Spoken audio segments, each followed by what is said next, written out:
Sri Lanka, New Zealand, and Australia. Three more series, 9 test matches, and one shot at redemption. India's World Test Championship campaign restarts this week. So let's go through exactly what it will take for the Indian team to make it all the way to the WTC final at the Oval.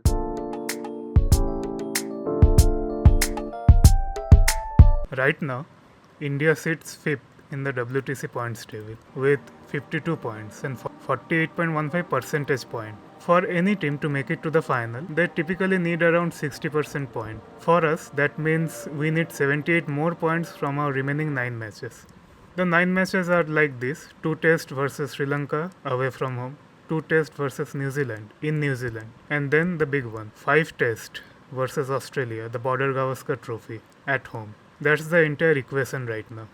And here's how the scenarios stack up. And remember that this assumes zero slow rate penalties, which is a big if for this team. Win all the 9 matches, roughly around 74-75 percentage point, straight through to the final. No sweat, no scoreboard watching. 8 wins, 1 loss, around 68 to 69 points, still very formidable for a chance at the final. 7 wins, 2 loss, roughly around 64 to 65% point. That should be enough, but there might be some threat from other teams as well. If we win 6 and there are 2 draws or 2 losses or a mixed bag, the percentage dips below 60. At this point, we are no longer in control. We need other result to fall in our way. And if we lose 3 or more matches, it's over. No permutation or combination can save us. So, in short, beating Sri Lanka 2-0 in the test series is the bare minimum. Anything less than that, and the math starts getting tricky. Before we've even landed in New Zealand, where historically the Indian team has struggled, even with our legends in the team, such as Sachin Tendulkar, Rahul Dravid, VVS Lakshman, Saurav Ganguly, and the others, having a hard time out there in New Zealand. With the last time India won a test series in New Zealand being in 2009, when the current coach Gautam Gambhir himself had to bat 2.5 days to save the test match. Definitely, Coach Gautam Gambhir would want the same type of gutsy performance from his boys this time around. We had our best ever shot at lifting the World Test Championship mace in the very first cycle of 2019 to 2021.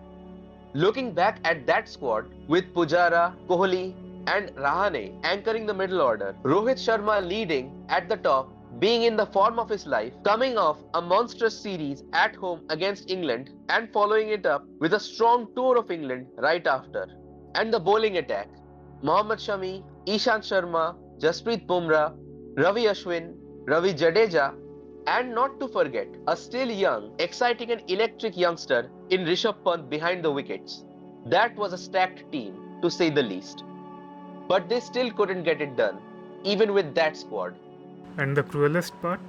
Most of the people from this group breached the Gabba earlier that year. That same group went to England and led the series 2-1, just a month after the WTC final. It all fell apart in those 5 days of WTC final. If that team on that day couldn't finish the job, every future Indian team has something to prove. But that is history.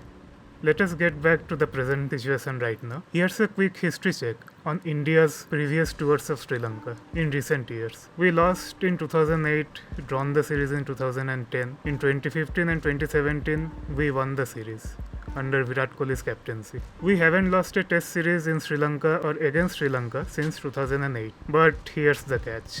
India hasn't toured Sri Lanka for a test series in 9 years. Most of us were in school back then.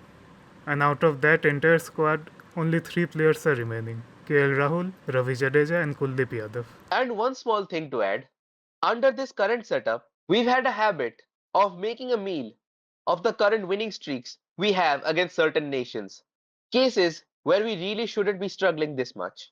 Take, for example, the recent T20 losses against Ireland, or the 2 series defeats on home soil against 2 strong test nations.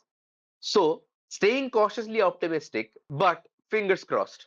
But what do India need to do specifically to break this routine?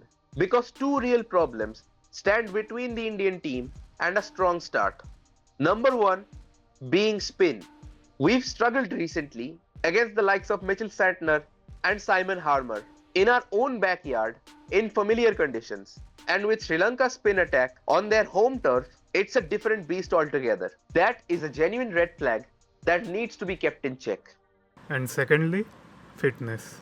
As veteran journalist Vikrant Gupta put it, fitness, fielding, and catching have somehow become India's biggest headache in 2026. And the injury list backs that up. Here are the list of players who are currently out injured or recovering at the COE. And even with the squad for the Sri Lanka Test series, the original squad had to have multiple changes made, with Saranj Jain and Gurnur Brar being called into the squad. With the likes of Jasprit Bumrah, Washington Sundar, Sai Sudarshan, and Nitish Kumar Reddy, few of the key players in the test setup are currently missing out. Even Captain Subman Gill took a blow to his fingers in one of the practice sessions. Although he batted in the second innings of the warm-up game, things looked like he's in control and India need not to worry about having to replace their captain going into the test series.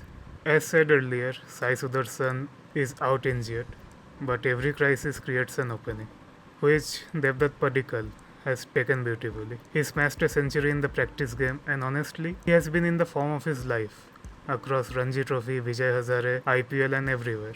India has been searching for a genuine number 3 since Cheteshwar Pujara retired, and Sai Sudarshan not taking up that spot. This might just be an accident or more so an incident. Only time will tell. And our beloved DSP Sahab, Mohammad Siraj. When India needed 16 of 6 in that practice game, he casually smoked 3 sixes in 3 balls. Sir Mohammad Vivian Richard Siraj, as they say. With all of that said, and with all the injuries accounted for, it is a paper-thin squad that India take to Sri Lanka. And with the squad already walking on thin ice, it will be interesting to see what happens as the ICT fans wait with bated breath. And a quick detour, because this is too good to ignore. While all this WTC math plays out for India, there's a test match happening right now in Darwin, Australia, where they are in genuine trouble. Batting first, Australia were bowled out for just 198, with Steve Smith 71 being the lone warrior.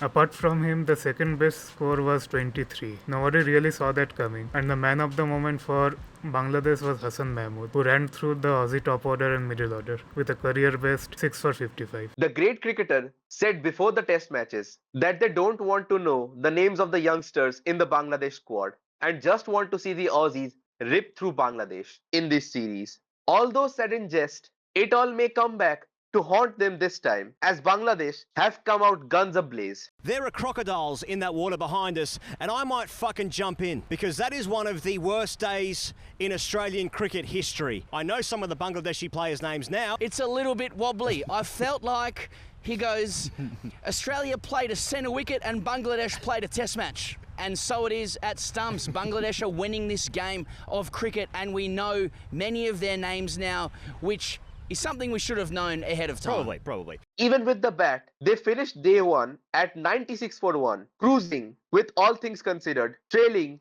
by just over 100 runs. Now we all know how this usually spans out. Australia isn't a team that will go down without a fight, especially playing in home. But we have to look at the context as well.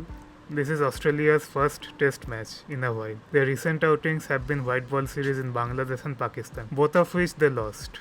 They won the T20 series in Bangladesh, but ODI series they were very poor in both the countries. Bangladesh, on the other hand, have been in the thick of international cricket for a while, and it is showing. They are sharp, brilliant, and battle-hardened, and they're playing with some real intent. Now, one session doesn't make a test match, but if this day was anything to go by, right now this is genuinely a contest, and one that is truly worth keeping an eye on. And to cap it off, that is the full picture. The math, the history, the injuries, and the hope. India need discipline in Sri Lanka, a miracle mindset in New Zealand, and a dominant performance on home soil in the BGT to make the World Test Championship final.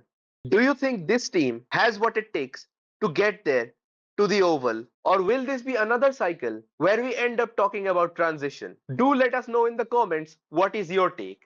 But for now, that's all from our side. If you've enjoyed this video, smash that like button and subscribe to our channel. It helps us out massively. And for now, this is Glitch Lab signing out. We'll see you in the next one.